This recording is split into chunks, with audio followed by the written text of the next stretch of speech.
இளம்பெண்ணுடன் இன்ஸ்டாகிராமில் பழகி ஏமாற்றிய பிரியாணி மாஸ்டர் அடித்து கொலை செய்யப்பட்டுள்ளார். 2 நாள் கஸ்டடியில் வைத்து டார்ச்சர் செய்து கொலை செய்துள்ளனர். கொலையாளிகள் சிக்கியது எப்படி?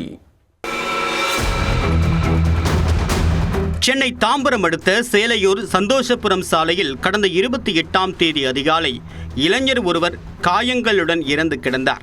இதை சந்தேக மரண பிரிவில் சேலையூர் போலீசார் வழக்கு பதிவு செய்து விசாரணை நடத்தி வந்தனர். இளைஞர் காயங்களுடன் இருந்ததால் அவர் கொலை செய்யப்பட்டிருக்கக்கூடும் என்ற சந்தேகத்தின் பேரில் சேலையூர் காவல் ஆய்வாளர் சந்துரு தலைமையிலான போலீசார் சிசிடிவி கண்காணிப்பு கேமரா காட்சிகளை ஆய்வு செய்தனர்.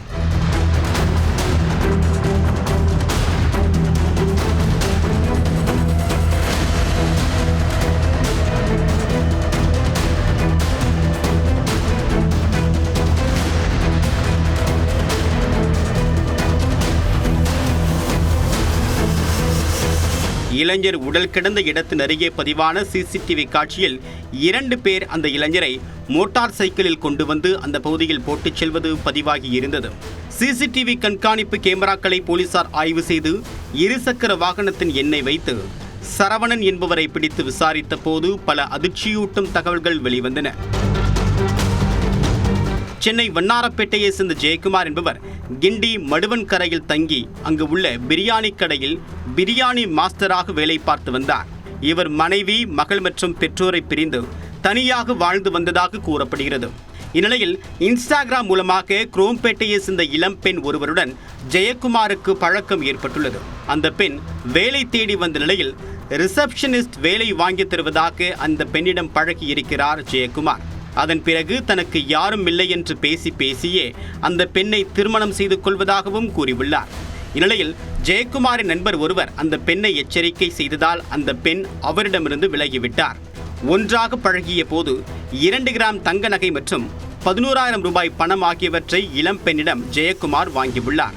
அந்த பணத்தை வாங்கி தரும்படி இளம்பெண் தன்னுடைய சித்தி மகனான குரோம்பேட்டையை சேர்ந்த சரவணன் என்பவரிடம் கூறியிருக்கிறார். சரவணன் மற்றும் அவருடைய நண்பர் விக்கி என்ற விக்னேஷ் ஆகியோர் சேர்ந்து ஜெயக்குமாரை கிண்டியிலிருந்து அழைத்து வந்து பல்லாவரத்தில் ஒரு லாட்ஜில் அடைத்து வைத்து மது வாங்கி கொடுத்துள்ளனர். பிறகு விக்னேஷ் மற்றும் அவருடைய நண்பர்கள் தினேஷ், ராகேஷ், பிரதீப், சச்சின் ஆகியோர் சேர்ந்து பணம் மற்றும் நகையை கேட்டு ஜெயக்குமாரை கடுமையாக தாக்கியுள்ளனர்.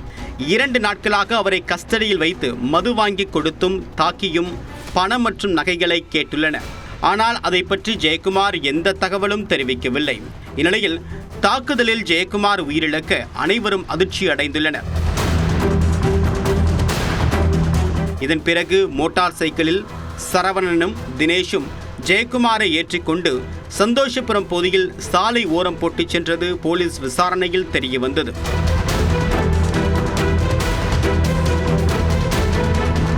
இந்த கொலை சம்பவத்தில் தொடர்புடைய சரவணன், தினேஷ், ராகேஷ், பிரதீப், சச்சின், விக்னேஷ் ஆகிய 6 பேரை கைது செய்துள்ளனர். இந்த வழக்கில் தொடர்புடைய மேலும் 2 பேரை போலீசார் தேடி வருகின்றனர்.